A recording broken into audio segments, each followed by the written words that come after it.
అది అది కూడా వాళ్ళు చేస్తుంది దేనికంటే ఆల్రెడీ పాకిస్తాన్ లో అంతర్యుద్ధం మొదలైపోయిందండి. అంతర్యుద్ధం మొదలైపోయింది.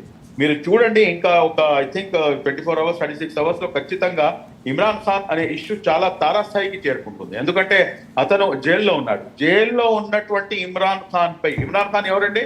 మాజీ ప్రధాని. ఆ మాజీ ప్రధానికి లైంగిక దాడి జరిగింది అని చెప్పేసి వాళ్ళు వార్తలు వస్తుంటే వాళ్ళ దౌర్భాగ్యపు పరిస్థితి, అది ఎంత దారుణమైనటువంటి స్టేట్ సార్ అది. ఫెయిల్డ్ స్టేట్, కంప్లీట్ గా ఫెయిల్డ్ స్టేట్. వాళ్ళ గురించి మనం భయపడాల్సినటువంటి అవసరం లేదండి. కానీ one thing definitely I can tell you, అదేంటంటే ఈ వార్ లో ఏంటంటే ఇందాక మనం మాట్లాడుకుంటూ దాదాపు 16 మందో 15 మందో మళ్ళీ వాళ్ళు ప్రాణాలు కోల్పోయారు. వాళ్ళు ప్రాణాలు కోల్పోయినటువంటి వాళ్ళు చేసినటువంటి తప్పిదం ఏంటి అని చెప్పేసి మనం ఒక మంచి ఉద్దేశంతో మనం ఇవన్నీ ఆలోచిస్తాము. కానీ ఎక్కడ కూడాను ఇండియన్ ఆర్మీ సివిలియన్స్ పై ఇప్పటిదాకా అటాక్ చేయట్లేదండి. ఎక్కడ కూడాను సివిలియన్స్ పై అటాక్ చేయడం యుద్ధ నీతి కాదు కదా సార్.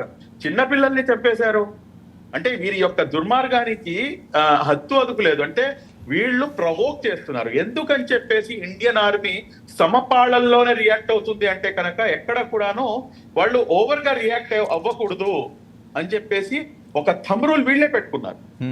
ఒక థంబ్ రూల్ ఇండియన్ ఆర్మీనే పెట్టుకొని యాక్చువల్ గా ప్రధాని గారు, దాని తర్వాత విదేశాంగ మంత్రి, దాని తర్వాత మన రక్షణ మంత్రి పూర్తి అధికారాలు ఇచ్చారు. Full 100% powers. మీరు ఏం చేస్తారో చేయండి అని చెప్పేసి. కానీ still our Indian army is not behaving like just ఒక జెనోసైడ్ చేసేద్దామని చెప్పేసి వాళ్ళు ఏం ఆలోచించట్లేదు లేదు. పాకిస్తాన్ ప్రజల గురించి కూడా వాళ్ళు ఆలోచిస్తున్నారు. ఈ రోజు పాకిస్తాన్ ప్రజలు వాళ్ళంతటా వాళ్ళు ఆలోచించుకుంటున్నారు. ఇంకా కొన్ని రోజులు పోయిన తర్వాత అంతర్యుద్ధం అనేది మొదలవుతుంది సార్. ఇది అంతర్యుద్ధం ఎంత స్థాయికి తీసుకెళ్తుందంటే వారంతటా వారే వచ్చేసి మాకు ఈ దేశం వద్దురా నాయన, మేము ఇంతకు ముందులానే మేము కలిసిపోతాం అని చెప్పినా కానీ ఆశ్చర్యం లేదు. సరే, ఏదైతే ఇమ్రాన్ ఖాన్ జరిగిందో దాని మీద కూడా పాక్ పౌరులు ఎవరైతే ఉన్నారో, వాళ్ళు ఫాలోవర్స్ ఎవరైతే ఉన్నారో వాళ్ళందరూ కూడా జైలు గోడల బద్దలు కొట్టడానికి కూడా వెనకట్లేదట. చాలా ఉద్రిక్తమైన పరిస్థితులు ఉన్నాయట. నిజమా? నేను అందు గురించి చెప్తున్నాను నేను మీకు. ఇప్పుడు అంత దూరం, ఇప్పుడు ఇందాక సోదరిమణి చెప్పారు ఏది బలూచిస్తాన్ గురించి. బలూచిస్తాన్ ఆల్రెడీ కొంత భూభాగాన్ని ఆక్రమించేసింది.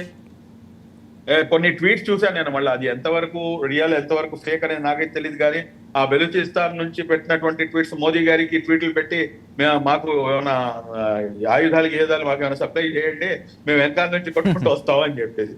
అంటే అత్యంత దారుణమైనటువంటి పరిస్థితులు ఉంది సార్. నిజంగా చెప్పాలంటే కనుక మనం కన్నెర్ర చేయట్లేదు. ఎందుకు చేయట్లేదు అంటే కనుక ప్రపంచ వ్యాప్తంగా భారతదేశానికి ఒక మంచి పేరుంది. దౌత్య నీతి అనేది ఒకటి ఉంది. దాన్ని మన వాళ్ళు ఫాలో అవుతున్నారు. Literally they have been following.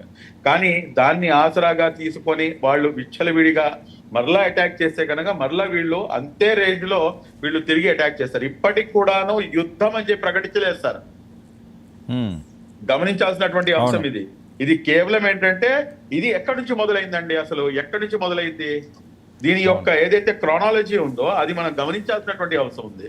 నువ్వు మా దేశంలో చొరబడి అన్యాయంగా 26 మందిని మతం పేరుతో నువ్వు హిందువా ముస్లింవా అని చెప్పేసి చంపి మళ్ళా నువ్వు దొంగ దెబ్బ తీసి నువ్వు పారిపోతావు. అది యుద్ధం కాదు. అది సిగ్గుమాలిన చర్య. అది పిరికి పంద చర్య. అది ఏ చేతిలో ఎటువంటి ఆయుధం లేనటువంటి అమాయకులు వాళ్ళు యాజ్ ఏ సివిలియన్స్ గా వాళ్ళు పర్యాటకులుగా అక్కడికి వస్తే నువ్వు వాళ్ళని చంపావు. వీళ్ళు ముస్లింలకి కూడాను అనుకూలం కాదు సార్. వీళ్ళు శైతాన్లు.